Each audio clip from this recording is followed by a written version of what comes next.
人の運命をもてあそぶ魔女め。まだわからないのか。世界を保つには力のバランスを取る必要があるということ。力は光にも闇にも偏ってはならない。両者が常に戦っておれば力の均衡は保たれ、強大な権力はひとところに集まらぬ。私はこのロードスのためを思って戦いを起こしているのだ。だからといって人が人の運命を断ち切ることは許されない。若造が減らず口を望み通り殺してあげるわ。黙れ。お前なんかにこのロードスを勝手にされてたまるか。俺は必ずこの地を守ってみせる。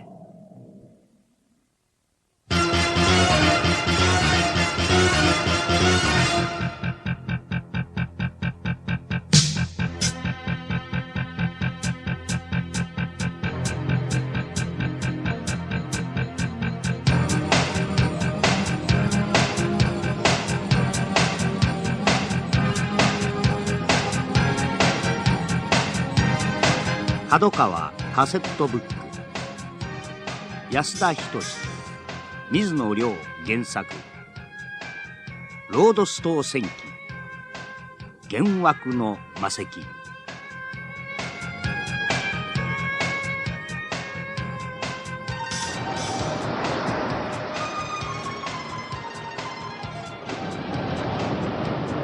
ロードスという名の島がある。アレクラスト大陸の南に位置する大きな島。大陸の住人の中にはロードスのことを呪われた島と呼ぶ者もいるという。確かにロードスには呪われたとしか思えないような場所がいくつかある。帰らずの森、風と炎の砂漠、そして暗黒の島マーモン。忌まわしい怪物どものうごめく地下迷宮も各地にあり、暗黒神パラリスの教えも根強く信奉されている。30年ほど前には最も深き迷宮と呼ばれた魔宮から強大な力を持った魔人どもがその封印を解かれ、ロードス中を恐怖のどん底に叩き落としたという事件もあった。魔人との戦いは3年続いたが、最後には人間やエルフ、ドワーフ等の亜人たちの手によって再び封印され、今では退屈ではあるが平和な日々に戻っている。そんな日々の中で戦士を夢見る若者が星雲の志を持って旅に出たとしても別段珍しいことではないだろう。その若者の名をパーンという。俺は幼い頃から戦士になることだけを夢見てきた。だが今の俺にはたかだか数頭のゴブリンを倒す力もない。これではこのロードスにはびこる様々な邪悪なものと戦うことはできない。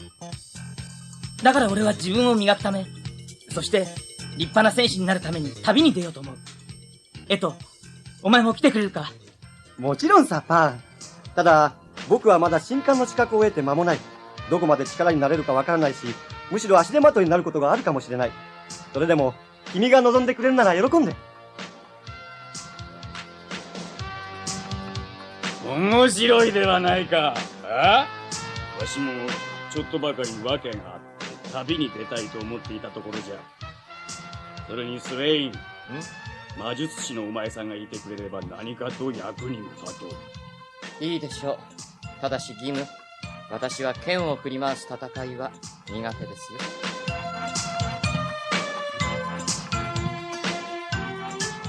ドワーフが一緒なのは気に食わないけどさ、パンの旅を見届けてみるぐらいは時間の無駄遣いしても構わないか。私たちエルフにとって5年や10年は瞬きの一瞬だものね。ドワーフにエルフ、魔術師が1人とひよっこが2人。なんとも妙な組み合わせだが、だからこそ俺みたいな盗賊上がりがいても格好がつくのかもしれないな。ま、一緒にいればいつかは儲け話が転がり込むかもしれないしな。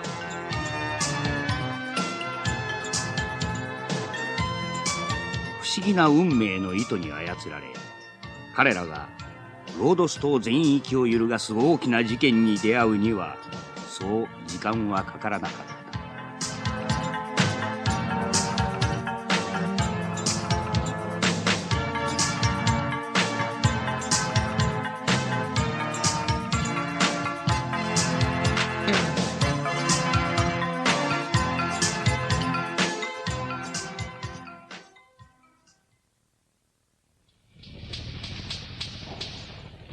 一行が旅に出てほどない頃、暗黒の島マーモの皇帝ベルドが30年来の均衡を破ってカノンの地を攻め滅ぼした。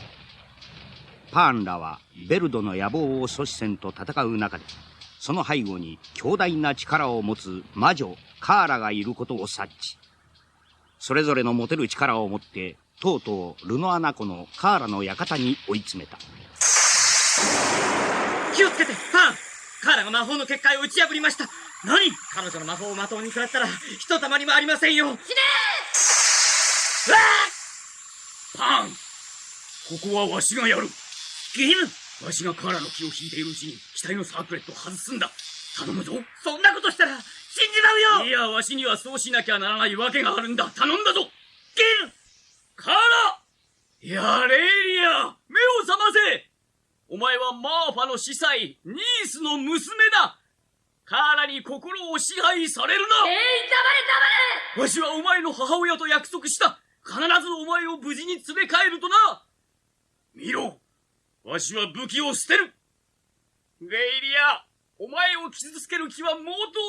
レイリア、ニース、マーファ、私はそうだ、思い出せレイリア。私はレイリア。黙れ黙れ。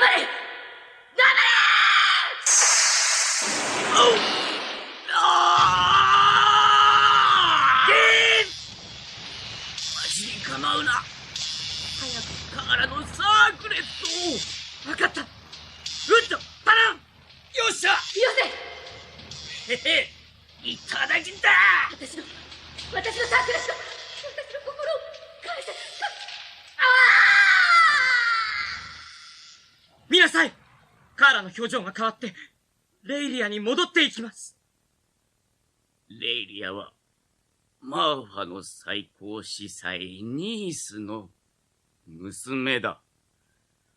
昔怪我したわしを助けるためにニースが神殿を留守にしているとき、何者かがレイリアをさらった。その時からわしは命に変えてもレイリアを探し出そうと。ギム、頼む。レイリアをニースのもとへ。なんとかしてギムを助けて、お願い。残念ながらもう無理です。チキショー！カーラ！許さん！パン、私もやる。パン、ディード、やめなさい。スレイン、ご覧なさい、カーラを。私はレイリア、いえ、私は今まで何を、私は一体。ギムは命と引き換えにレイリアを救ったんです。ギム。バカ。約束はあんたも生きて連れて帰ることじゃなかったの？もうドワーフは加減ってものを知らないんだから。さあ、泣いている暇はありません。今のうちにカーラの意志が宿っているサークレットを破壊せねば。ウッド、サークレット。できねえそうなんだ。ウッド、こいつは渡せねえな。ウッド、あんた何考えてんの？ま、そういうことさ。ウッド、やめなさい。お前にはカーラの力を操ることができない。うるせえ！俺はこいつで、このサークレットで、このロードストすべてを手に入れてみせるぜ。なんてこった。同じだ。あの時と。あの渦の村で起きた。あの時と。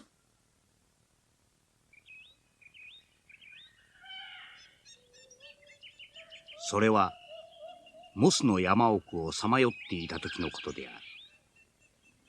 カーラに打ち勝つためには唯一彼女の正体を知っていると言われる大賢者ウォートに会わねばならなかったからだ。しかしその道のりは険しく、エルフやドワーフ、魔術師といえども自らが信じる勘によってしか進むことができなかった。ちょっと迷っちゃったんじゃないの？道なんかないわよ。リードの言う通りだぜ、ギム。この先は相当森が深そうだ。ドワーフの方向感覚も当てになんないわね。はあ、わしらドワーフはエルフのように気まぐれであちこちうろうろせんからの。長年培われた勘で進んでるだけじゃからな。いい加減ね。これじゃいつになったら大賢者ウォートの元に行けるかどうか分かりやしない。スレイン、あんたの魔法でなんとかならないの？残念ながら私の勘も間違ってはいないと出てましてね。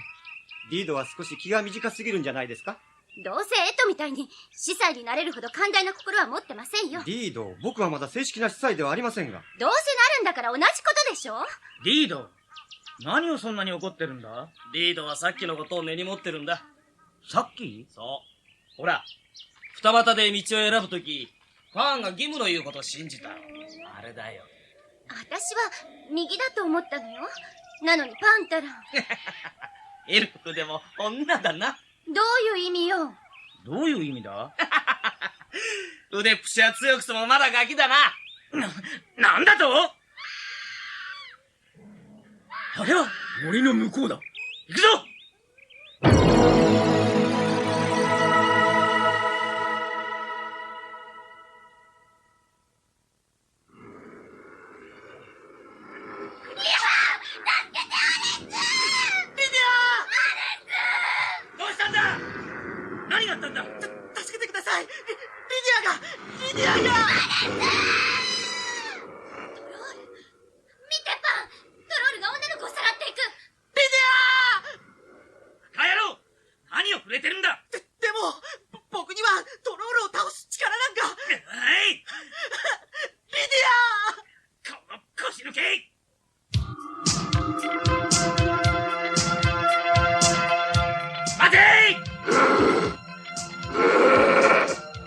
置いてけ。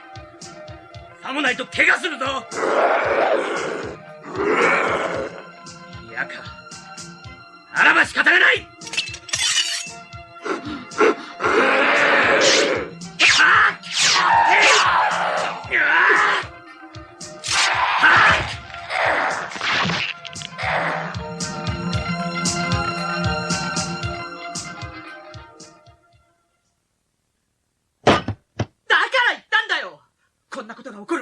村のために使うべきだって。黙れアリス。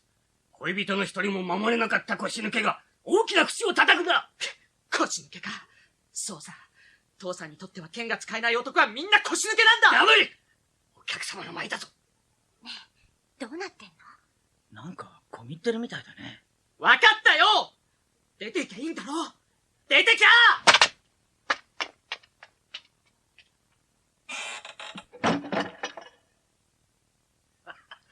どうもお恥ずかしい話で、魔術にばかり興味を示して鍛錬を嫌うたちでして。若い頃にはありがちですよ。どうも。何もございませんが、どうぞゆっくりしてらしてください。村長のお気持ちはありがたいのですが、我々は今大事な旅の途中なんです。のんびりしてられんのじゃ。けどよ、せっかく村長さん直々にもてなしてくださろうってんだぜ。その無下に断ったらかえって失礼ってもんじゃないのかい？調子いいんだから。ウッドは単に目の前のごちそうが食べたいだけなんでしょ？へへ。どうぞどうぞ。いくらでも召し上がってください。まだまだ料理は来ますから。いやでも。パン、ここはお言葉に甘えて村長の話を聞きませんか？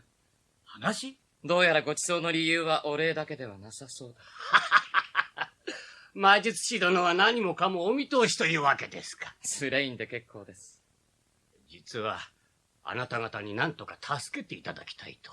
先ほどのトロールのことかな。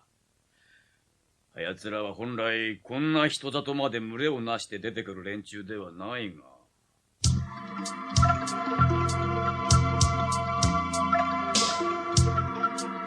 トロールはヒューマンタイプのモンスターで、体の大きさは人間よりもはるかに大きい。凶暴性があるため他の種族からも嫌われ、大抵仲間同士で数匹から十数匹で行動している。しかし知能が低く、いきなり出会った者に対しては敵対反応を示すが、作戦を立てて攻撃してくるようなことはない。実は1週間ほど前でしょうか、モスの山の上空を12匹のドラゴンが飛んだのです。12匹のドラゴン？竜騎士のことですか？はい。マーモの皇帝ベルダの侵略戦争に対して12人の竜騎士が正義のために立ち上がったのです。それに伴いドラゴンが山を越えたためでしょう。怯えたトロールが山を降りてきて、あろうことか村外れの渦の洞窟に住み着いてしまったのです。渦の洞窟？そこには村の宝である賢者の石が保管されているのです。賢者の石？知ってるのかスレイン？ええ。何でもそれを手にした者は凄まじい力を持つとか。先ほど息子さんの言ってたのはそのことですか？はい。あの石は使い方を間違えると大変なことになります。私どもにあれが使いこなせるとは思えなくて。洞窟にしまい込んだというわけか。そこにトロールが住み着いちゃったわけだ。じゃあ奴らはそれを手に入れて知恵をつけ、村を襲っているわけですか？おっしゃる通りです。なんとか私たちにお力を貸していただけないでしょうか。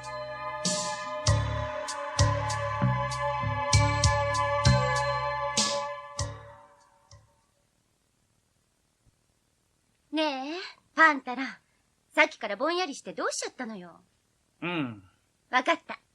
トロール退治、引き受けるつもりなんでしょ。ここまで関わって放っておくわけにはいかないような気がしてさ。ウォートに会いに行くのがどんどん遅れるよ。いいの？それは分かっている。カーラを倒すのが遅くなればなるほど滅ぼされる国も増えるだろうし、人も大勢死ぬ。じゃあ決まりね。早速出かけましょう。待てよ。俺考えたんだ。カーラを倒すことも大切だけど、だからといってこの小さな村を見捨てていいってことはないんじゃないか？こういう小さな積み重ねがロードスを救うには一番いいことなんじゃないかって。まったく、あんたって本当にお人よしなんだから。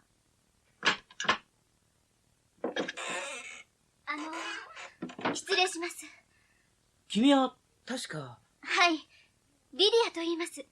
先ほどは助けていただいて本当にありがとうございました。いや、そんなことより怪我がなくてよかった。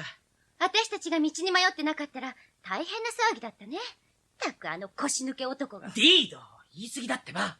腰抜けって言ったのパンよ。いや、そりゃあの時は。そのアレスのことでお願いがあるんです。聞いていただけないでしょうか？俺に？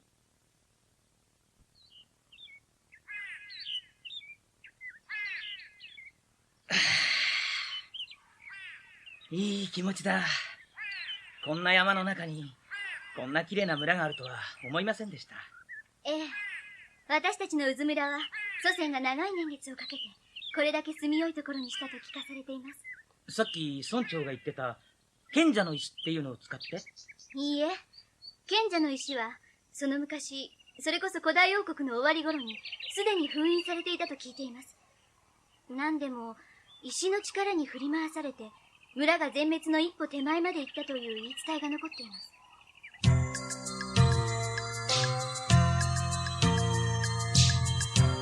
賢者の石は全部で3つある。それぞれ知恵と支配と破壊を司り、その一つ一つが呼び名の通りの力を持つ。知恵の石を所有する者は膨大な知識と知恵を手に入れることができ、支配は自らの中の自信を増大させ、他の者を服従させる力がある。そして破壊の石は他者に対する侮蔑の気持ちを強くさせ、その力は命を断ち切ることも可能であると言われる。すごい力を持っているんだ。だから村長はトロールから取り戻そうと躍起になってるわけか。取り戻そうとしているのはおじさまばかりではありません。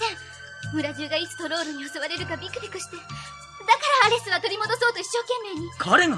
さっきも一人で取り戻しに行くと言って、それで私心配でついていってあんなことに。あの人死んでも取り戻すって言ってたんです。なのに誰も分かってくれなくて、あの人は誰よりも村のことを考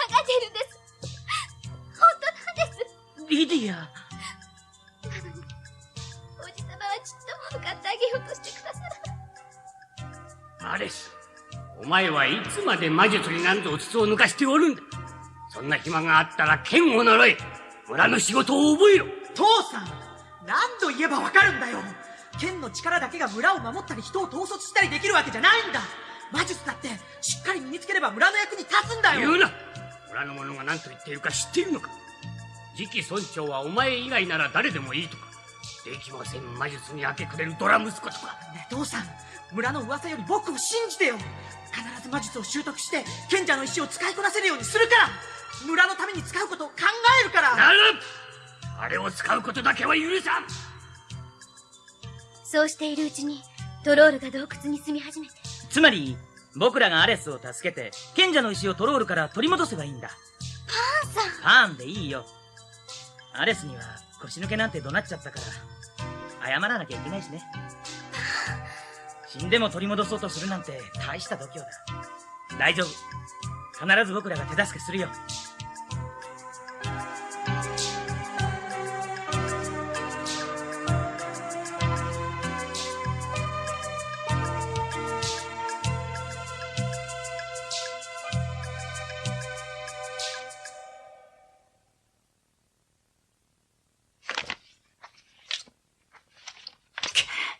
必ず俺一人で賢者の石を取り戻して親父の鼻を明かしてやる。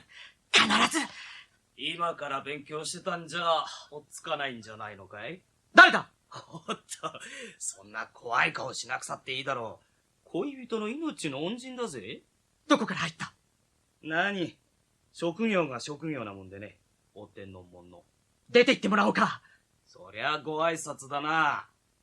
せっかくみんなして賢者の石とやらを取り戻す手伝いをしようってのによ。どうせ親父に頼まれたんだろ。一人で行ったって知恵をつけたトロールに殺されちまうのがオチだろう。ここは手を組んだ方が利口なんじゃないか。何が望みだ？何ね。3つもあるなら1つぐらいくれたって罰は当たらんだろうと思ってな。どうする？ビクビクしている村の連中よりは俺たちの方が役に立つぜ。よかろう。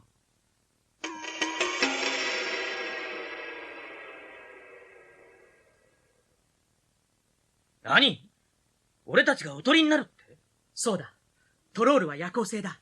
昼間攻撃してもまず洞窟から追い立てることは難しいだろう。じゃあ暗くなってから攻撃するっていうの？冗談ではない。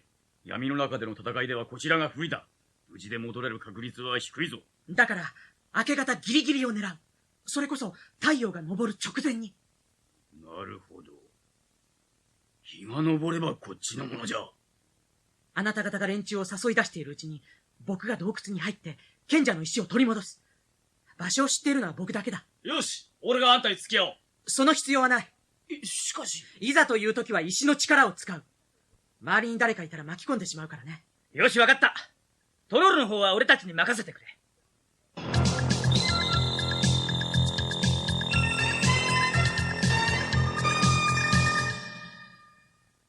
スレイン、さっきの話聞きましたか？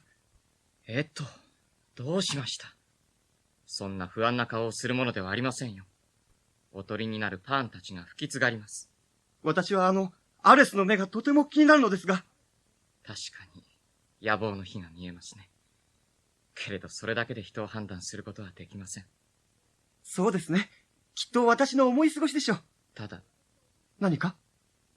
私は石の力が発揮されることがなければいいと。それだけが心配です。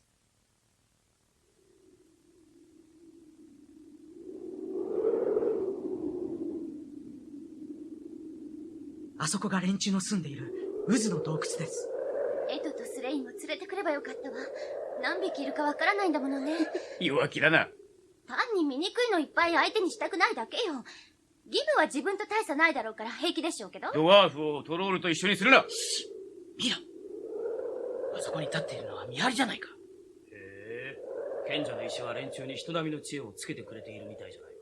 みんな、侮るなよ。オッケー。一気に飛び出すぞ。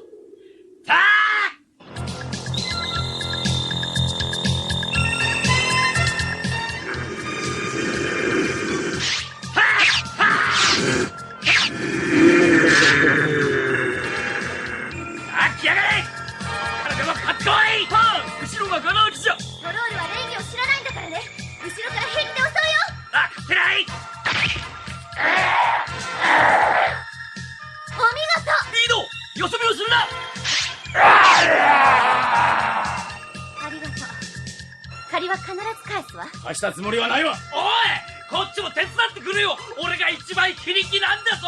自分の身は自分で守るものよ。男ならしっかりせんかい。あら、初めて意見が。らしいの。そんな殺生だ。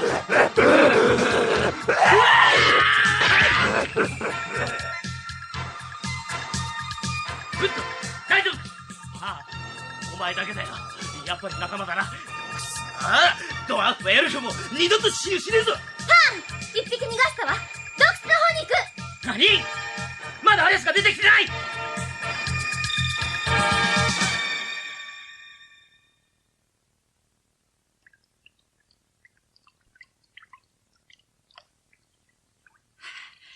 どこだ？どこに隠したんだ？くそ。あの光は。賢者の石とは古代語の呪文が書かれてある石板のことである。表面は黒曜石のごとく輝き、その中心部には心臓の鼓動にも似た赤い力のきらめきを持っている。あった！これが賢者の石か。すごいぞ。なんて美しいんだ。これさえあれば、もうトロールなど恐れることはない。これで村も安心だ。アレス、逃げろ！一匹そっちへ行ったぞ！何？戦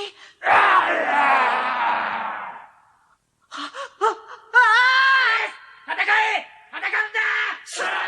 そんなこと言ったって、どうすりゃ。そうだ。こいつの力を試してみればいいんだ。賢者の石を助けてくれ。俺に力を貸してくれ。賢者の石を、俺に力を、俺に破壊の力を。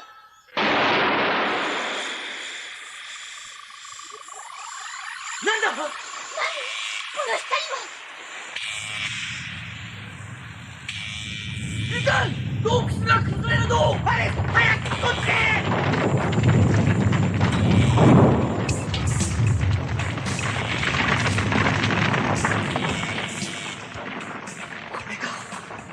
賢者の石の力なのか。なんてすごいんだ。これが伝説に伝えられた山を吹き飛ばす力なの。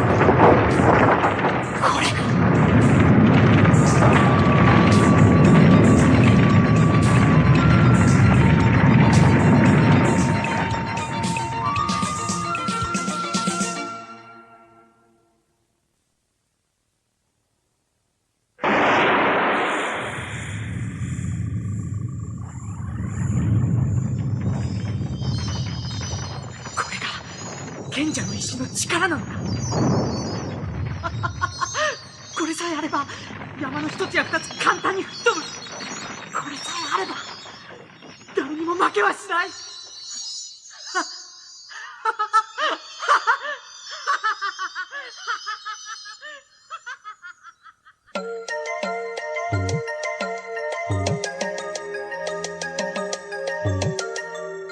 渦の村は深い山あいに開かれただけに、農業、炭焼き、狩猟が主な仕事である。決して裕福ではないが、モスの山々や森林が自然の要塞のように村を囲み、他者の制圧からは長い間逃れていた。逆に外の風も入りにくく、時には古い考えの年寄りたち実力者と若者の間で意見を異にすることもあった。しかし賢者の石については誰一人その力を使おうと言い出す者はいなかったのだ。それだけ力の強大さが根強く言い伝えられていたせいだろう。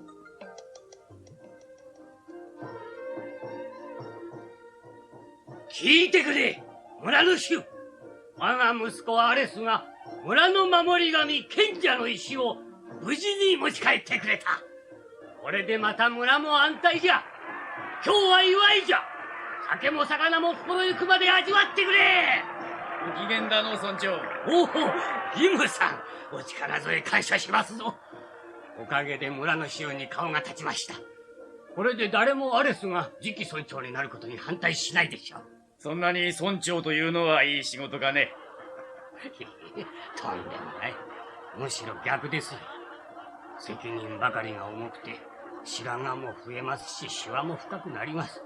ですが、それだけに男としてはやりがいがあります。だからこそ息子にやらせて一人前の男に、いえ、一人の人間として成長してもらいたいのです。うまくいけばいいがの。あ誰でも苦労せずに力が持てると知ったら、得てして楽な方に走るもんじゃ。私はそれが心配じゃよ。リディア、どうしたんだい？あまり楽しそうじゃない。ごめんなさい、パン。なんでもないんです。アレスのそばに行かないの？いえ、いいんです。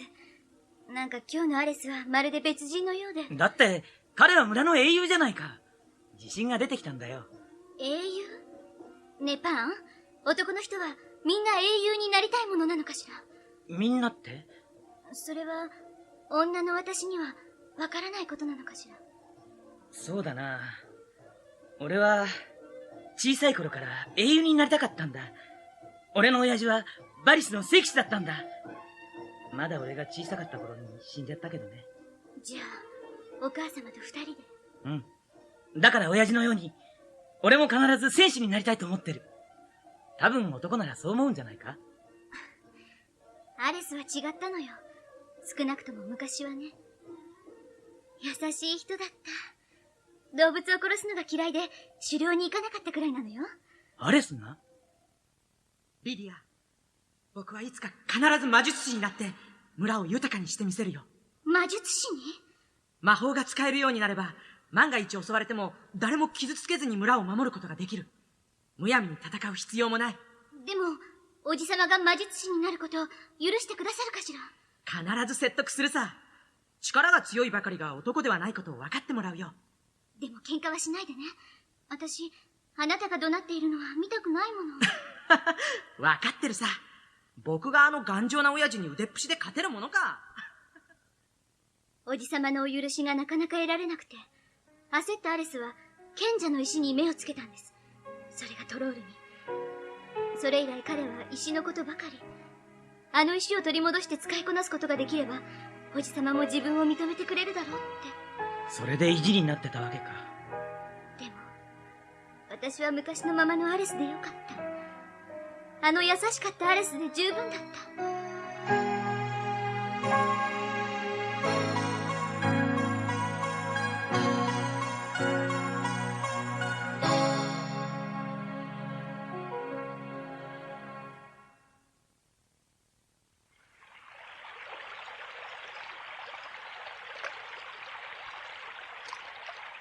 どうしましたディード？みんなと一緒に踊らないのですか？別にそんな気にならないから。ご機嫌斜めですね。ほっといてよ。自分でもなんで気分が悪いんだかわからないんだから。そうですか？何よ。スレインには原因がわかってるの？多分当たらずとも遠からずだと思いますよ。じゃあ教えてよ。パンでしょ。さっきからリディアと話し込んでましたね。パン？やだ。スレインったら私が焼きもち焼いてると思ってるの？おかしいですか？冗談じゃないわ。私がなんでパンのことなんか。別に悪いことではありませんよ。そうでしょ？やめてよ。別にパンが誰と仲良くなっても私には関係ないわ。そうですか。それは残念な。今は何ともありませんが、そのうちリディアがあのパンの一本気なところを好きにならないとも限りませんよ。だけどリディアはアレスの恋人なんでしょ？人間はそれほど気まぐれではないと聞いているわ。さあ、それはどうでしょう。女性は人という以前に、女性という特別な生き物であるという人もいますが。どういうこと？その心がエルフよりも気まぐれだからではありませんか？スレインそんなに怒ることはありませんよ。大丈夫です。パンはアレスに取って代わろうなんて小賢しい真似をする男ではありません。あんた私をからかいに来たの？とんでもない。慰めと忠告です。素直になりなさい、ビードリット。意地悪。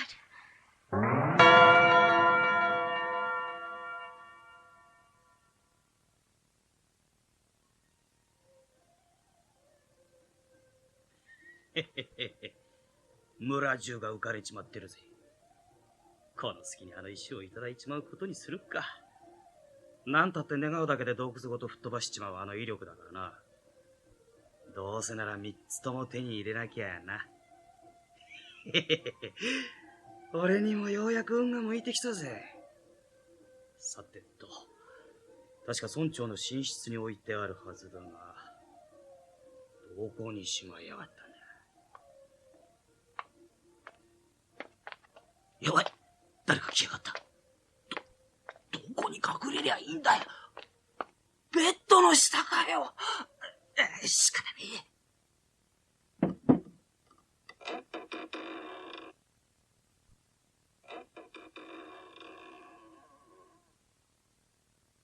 父さん。あれっすか。やっぱりまだ祭りに浮かれているらしいな。よし、今のうちに。アレス、何をしている？父さん。賢者の石ならわしが持っている。どうして父さんが？こんなこともあろうかと思ってな。しかし、まさかお前が来ようとは。父さん、その石を僕に使わせてくれよ。そうすれば村のために役に立つ。僕なら使いこなせる。そうは思えん。洞窟を吹っ飛ばしただけで済んだのが不幸中の幸いだ。一歩間違えたら破壊の危険が村にも及ばなかったとは言い切る。だから、もっと魔術を勉強すれば、もっとうまく使えるようになるよ。いや、この石は使う必要はない。トロールから取り返すだけでいいんだ。そんなこと言ってるとまた同じことが繰り返されるかもしれないじゃないか。今回はなんとか戻ったけど、次はどうなるかわからない。もうその心配はない。え？もう二度とこんなことが起きないように、マーファの神殿に預ける。そして永久に封印してもらう。なんだって？この村ではこの石を使う必要はない。今まで通り、平和に静かに暮らしていければいいんだ。何言ってるんだよ。石の力さえあれば、もっと土地が耕せるし、そうだ、貿易もできるかもしれないじゃないか。そうすればみんな豊かに暮らせて。許さん！村は我々が自分の血と汗で切り開けばよいのだ。安易な力に頼ることは断じてせん。これはすぐにでもマーファに持っていく。そんなことはさせない！それは俺のものだ！アリス！何をする！よこせ！よこせ！そいつを渡せ！まだわからんのか！これはお前には使いこなせん。お前ごときの人間には。うるさい！アリス！父さんがいけないんだぜ。何度言っても、僕の言うことを聞こうとしないから。僕だって、その気になれば、石の力を使いこなすことぐらいできるんだ。そうすれば、僕にだって、村の一つや二つ簡単に守ることができるんだ。アリス、いかん。アリス。賢者の石は僕のものだ。誰にも渡さない。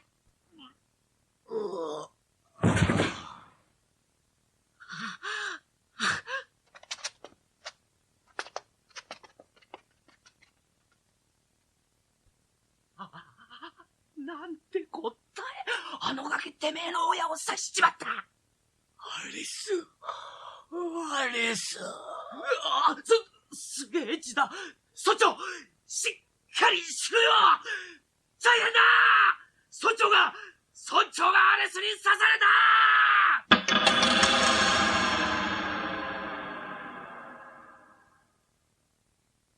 た。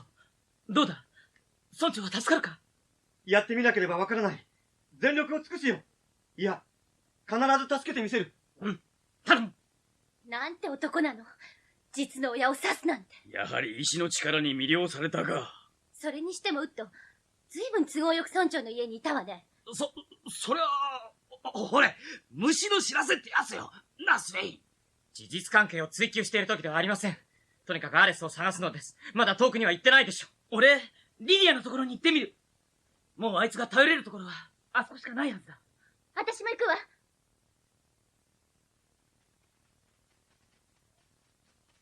ス待って、もう私走れない。一体どうしたっていうの。いいから、黙ってついてきてくれ。アレス、何をしたの？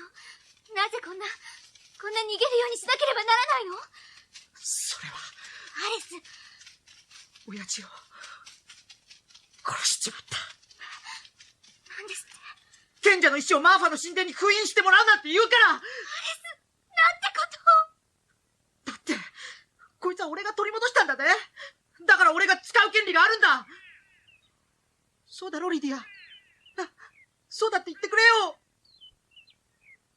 戻りましょう、アレス。戻って罪を償いましょう。リディア。逃げてどうなるの？一生罪の意識で苦しむわ。そんな風に生きるくらいなら、どんなに辛くても償う方がどれほど。ねえ、アレス。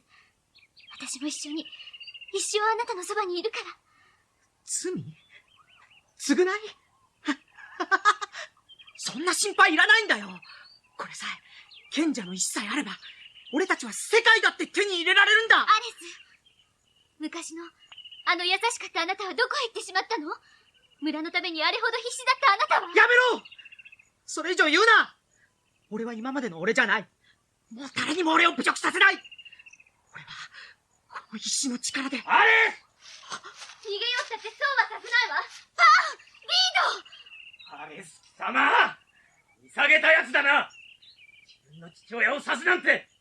魔物だって、あんなことめったにしないわよ。あんたってそれ以下ね！言うな！もう誰にも俺を侮辱させない。誰も俺をバカにすることはできないんだ！アレス！寄るな！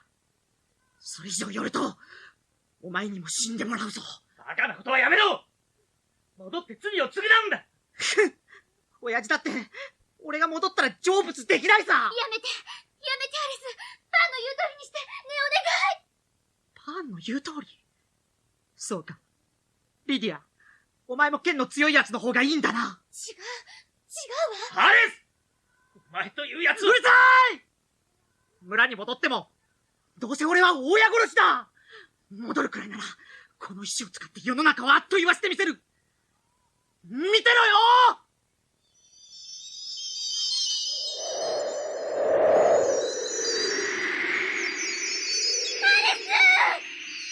消えたわ。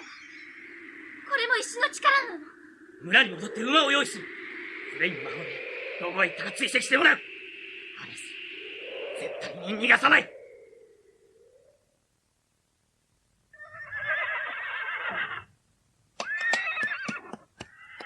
アレスは今、アーク山の頂上付近です。わしも行こう。よし！リード、ウッド、あと頼む。ちょっと待ってよ。私も行くわよ。リードは残ってくれ。リディアが心配だ。頼むよ。もう、なんで私が。パン！村長！まだ治療が済んでいないの？どうしてもパーに伝えたいことがあるそうだ。伝えないことには治療を受けないと言って。アレスを助けてやってください。あれは本当は優しい子です。今は石の力に振り回されているだけなのです。どうか、あの子を助けてやってください。村長、そうなるよう祈ってください。よし、行くぞ！は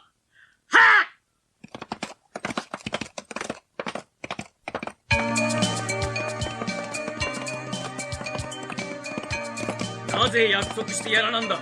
だって、いくら息子でも自分を殺そうとしたんだって、あいつは！それが父親じゃよ。たとえ何があろうと我が子だけは救いたいというな。けど！リムの言う通りですよ、パン。周りから見たらどんなに愚かなものでも、親にしてみればかけがえのない我が子なんでしょう。お前の父親ももし同じ立場なら同じことを言っただろう。俺の父さんも。ええ、どあれそのやつ、こんなにいい親父さんを、バカ野郎。鍵に縄をつけてでも連れ帰って償わせてやる。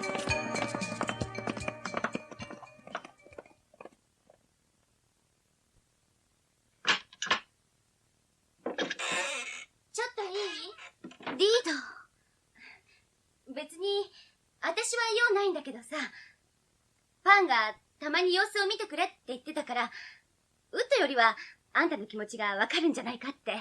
パンが。あいつ、おせっかいのお人よしだからね。そんなこと、パンはとてもいい人だわ。誰も悪いなんて言ってないわよ。ごめんなさい。別に謝らなくたっていいわよ。あんたが悪いわけじゃないんだから。リード。でもさ、考え方が安易なのよね。そりゃ、盗賊上がりのウッドよりは、私の方があんたを頼むの安心だろうけど。いくら私がエルフだって、わかることとわからないことがあるのに。そうかしら。そう。こういう役目は、スレインかエトの方が合ってるのよ、本当は。だけど二人とも忙しいしさ。いいえ、多分パンは、あなたが私と同じ女の子だから、わかるだろうって言ったんだと思うわ。女の子？ええ。パンには、あなたがエルフであるという前に、女の子に見えてるのだと思うの。パンが。リード！村長は大丈夫。助かったよ。本当？よかった。おじさま、大丈夫なんですか？本当に大丈夫なんですか？もちろん。一時はダメかと思ったけど、もう心配ない。リード、私をアレスのところへ連れて行ってください。リディア。あの人、おじさまを殺したと思ってるんです。だからもう取り返しがつかないと思ってあんなことを。お願い、アレスのところに連れてって。おじさまが生きていると知れば、きっと考え直してくれるわ。そりゃ、なんとかならないことはないけど、お願い、リード。わかった。連れてってあげる。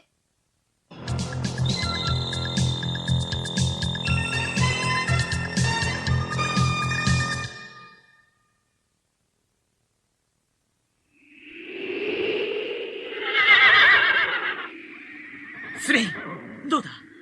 アレスの気配を感じるかい？近いはずです。気をつけてください。殺気が風に漂ってきます。奴も必死じゃろうて。いか、後ろだ！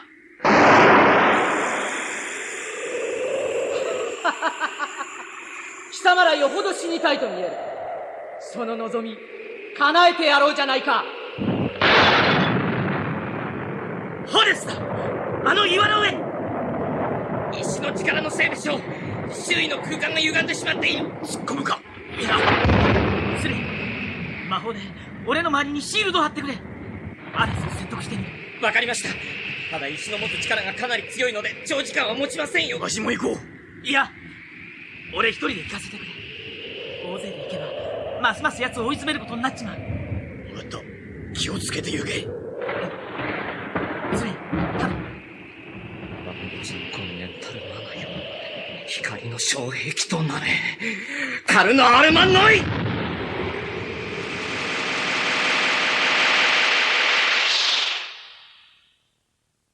風が止んだ。魔法で結界を作ったな。アレス！バカなことはやめろ。一緒に村に帰るんだ。お断りだね。あんな小さな村に未練はないさ。俺はこれから世界を手にする男だ。この賢者の意志さえあれば何だってできる。このままだとお前は闇の世界に引き込まれるだけだぞ。今ならまだ間に合う。戻ってこい。うるさい。戻ったところでどうなる。また村中にそしられ嘲笑われるだけだ。そんなこと、罪を背負ったまま生きるよりはずっとマシなはずだ。聞いた風なことを言うな。お前のような奴に人にそしられる悔しさがわかるものか。わかるさ。俺もそうだったからな。嘘をつくな。嘘じゃない。俺の親父は聖騎士にあるまじき不名誉な死に方をしたとそしられ、俺は母と共に町を追われた。任務を放り出して山賊に殺されたとね。だけど俺はそうやって親父を罵った奴らに仕返しをしたいとは思わない。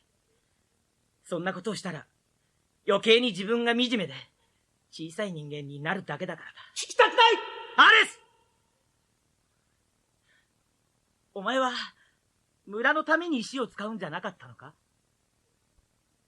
その力はお前自身のためではなく、みんなのために使うはずじゃなかったのか？アレス！今さら遅いわ。もう俺は進むしかないんだ。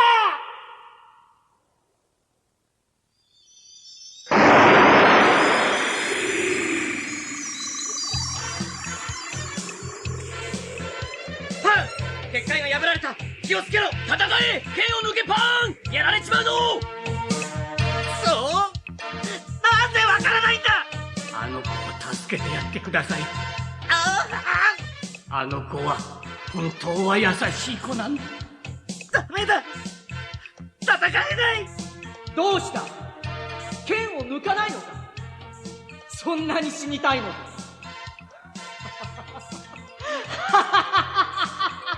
そうか、そんなに死にたいか。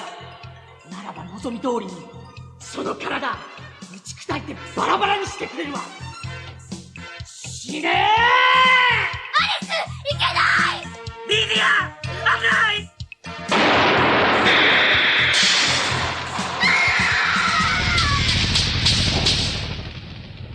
なんじゃい、どうしたんじゃ。リディア、私のエネルギーを全て体で受けてしまった。リディア。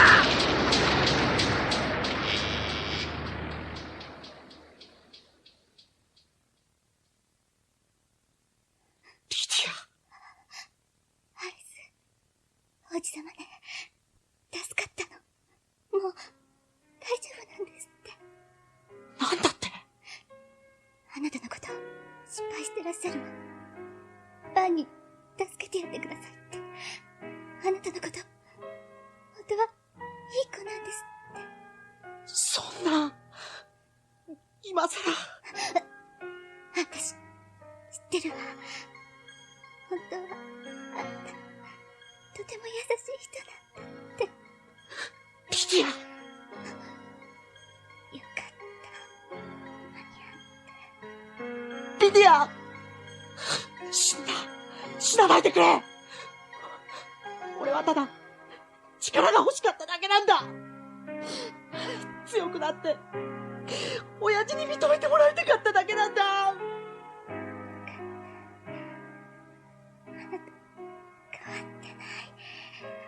昔のリディア。アリス大好きよ。リディア。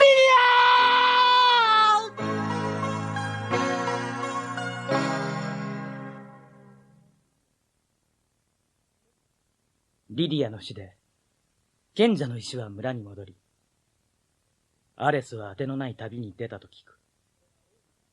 俺はあの時、人が大いなる力を目の前にした時、それに手が届くと知った時、誰もがそれを自分のものにしようとすることを知った。そう。俺も第二のアレスにならないという保証はどこにもないのだと。そして、その繰り返しがこんなに早く来ようとは。ウッド、サークレットを返しなさい。こいつは俺のもんだ。ウッド、何言ってるの。こいつは俺がもらう。ギムが命を落としてまでやっと手に入れたんだ。バカな真似はやめろ。バカかどうかやってみなければわからないさ。お前にはカーラの意志は操れん。逆に操られるだけだぞ。ウッド。ああ、お前はいいやつだよ。俺はお前のその一本気なところが気に入ってたさ。だが人を疑うことも覚えなきゃな。さもないといつか後ろからブスリだぜ。ウッド。ビード、お前の鼻持ちならない小生意気なところが嫌いじゃなかったぜ。それにエト、スレイ、死んじまったけどギームも俺はみんな結構気に入ってたんだぜ。だけどここでおさらばだ。待て、ウッド。パン、俺もお前のような考え方ができりゃ幸せだったかもしれねえな。じゃあな、あばよ、ウッド。パン、どうしますかこれから。俺はウッドを追う。奴がカーラを支配できるとは思えないからな。義務を手厚く葬ってやってくれ。わかりました。リードは？私はパンと行くわ。一緒に。リード？だってあなたの背中を守らなければならないわ。今みたいなお人よしじゃあっという間に背中からブスリよ。頼むよ。は？パン、僕は神官としてまだまだやらなきゃならないことがある。だから。私も残念ながら、今はカーラよりも、義務の最後の望みであるレイリアをニースのもとに連れて帰ってやりたいと思います。わかった。じゃあ、ここでお別れだ。元気で、パン、リード。スレイ、君も。リード。喧嘩はいけませんよ。はいはい、エトシサイ殿、大丈夫よ。私もこの旅で随分と性格が優しくなったから。逆じゃないか。なんですって？おお、怖っ。ほら、待ちなさい、パン。待て願わくはラーダの神が、あの二人がこれからどんな困難にも打ち勝てるような勇気と知恵と愛を与えたまえ。